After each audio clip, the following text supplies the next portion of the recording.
आवश्यकता पड़े, ऐसा लगे कि इकबाल सर की आवश्यकता है, तो आप बेझिझक मुझे फोन करिएगा, मैं हमेशा आपका सहयोग करूंगा। और जहाँ भी आपको जरूरत, थोड़ा सा अनुभव है कि आपको जरूरत पड़े तो आप ले सकते हो, तो प्रॉब्लम नहीं। पूरा स्टाफ को सर को बताना चाह रहा हूँ, आतिथ्य शिक्षकों को, कभी भी आपको ऐसा लगे कि इकबाल सर से मेरे को काम है, तो आप कभी भी मुझे फोन लगाइएगा। आप यदि यहाँ गिरोता भी बुलाओगे तो मैं आ जाऊंगा, भले कुछ भी हो, मैं आपके सहयोग के लिए हमेशा तत्पर रहूंगा। और स्कूल का हित और स्कूल का विकास मेरे लिए सबसे पहले रहा और आगे भी रहेगा। और आशा करता हूँ कि वर्तमान प्राचार्य भी आगे विकास करेंगे, जो मैंने यहाँ पर ये जो छोड़ा है इसको आगे कारवा को बढ़ाएंगे, ऐसी आशा है। और सरपंच साहब का अच्छा सहयोग रहा, वर्तमान सरपंच साहब का अच्छा, इनका भी दिल से धन्यवाद कि आप लोगों ने मुझे बुलाया। और मेरी ओर से एक 2 दिन से विचार कर रहा था कि स्कूल में मैंने व्यवस्थाएं तो धीरे धीरे सब कर दी थी, पर यहाँ कोई कमी ऐसी अभी नहीं लग रही। पर प्राचार्य को से भी पूछा मैंने कि कोई आपको कोई ऐसी कमी लग गई जो मैं गिफ्ट कर सकूँ मेरी ओर से, तो मुझे तो कुछ ऐसा लगा नहीं, इन्होंने भी कुछ नहीं बताया। तो मैंने रास्ते में सोचा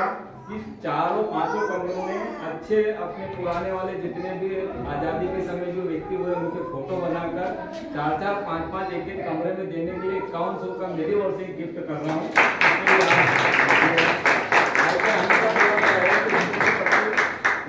कमरों में 4-4, 5-5 फोटो लगवा देता हूँ, ताकि कम से कम ये लगे कि पुराने प्राचार्य ने कुछ यहाँ करा है। तो सभी का पूरा,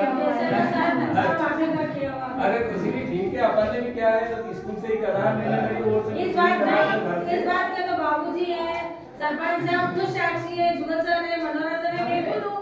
कि कैसी कंडीशन में स्कूल उठाया है। वो सब है, परंतु मैडम मैंने मेरे घर से कुछ नहीं करा, सब जितना भी करा मैंने करने वाला भी तो होना चाहिए, घर से नहीं किया तो क्या हुआ? स्कूल से थोड़ा बहुत सहयोग लिया, थोड़ा बहुत आगे से करके धीरे धीरे। और मैंने कभी ये नहीं सोचा कि मेरे जेब से पैसा लगे, मैंने कभी हिसाब भी नहीं करा, रियल करो, झूठ बात नहीं करो, मैंने कभी हिसाब नहीं करा। 5-4 दिन सामने खड़े हैं, स्कूल का पैसा सर पे निकाल कर लाता था, मैं मेरे पास कभी नहीं रखता था,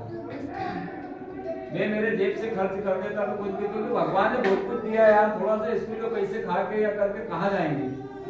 हम दोनों मियाँ भी सर्विस में घर से सब है, तो क्या मतलब 200-500 रुपए लेके मैं कहाँ जाऊंगा। इसलिए मेरे कभी भी मतलब ये नहीं है, ये 5-4 ये जुगल सर मेरे साथ में हमेशा रहते थे, कहीं भी जाते पूछो, कभी इनके सामने कभी मैंने कहा हो कि यार स्कूल के 100 रुपए मतलब नहीं करूँ,